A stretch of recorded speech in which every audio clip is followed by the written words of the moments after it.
Dostlar, men еңбек сабағына кекс жасайтын боламын. Кекске қосатын заттар разрыхлитель, қант, жұмыртқа, 4 тал жұмыртқа, ұн,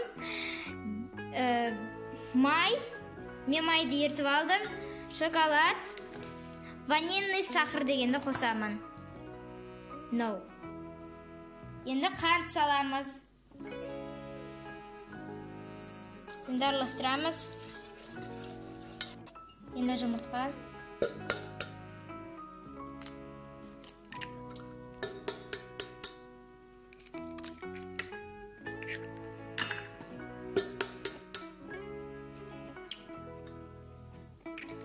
Төрт тал жұмыртқамызды салдық.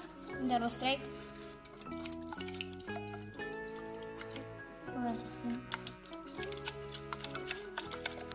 Енді ұнымызды саламыз. Салып алдық. Енді араластырайық. Араластырып болды. Енді ванильный сахарды салатын боламыз.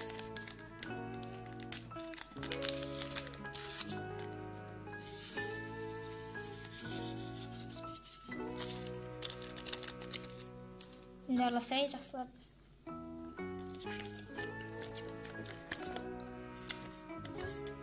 Енді разрыхлительді салайық.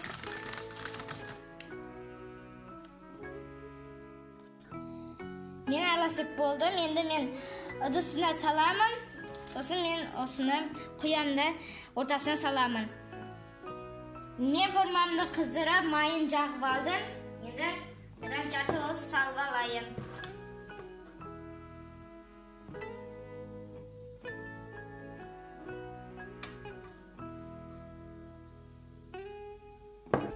Формама құйып қойдым, осылай жарты болып. Енді шоколадты ортасына қоямыз. Қазір мен бұны духовкаға 1 минутқа саламын. Енді шоколадымды бір-бірден салып шығамын.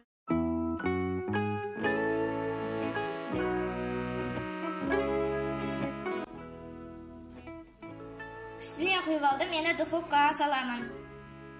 Осымен мен кексім дайын болды. Осылай болып шықты.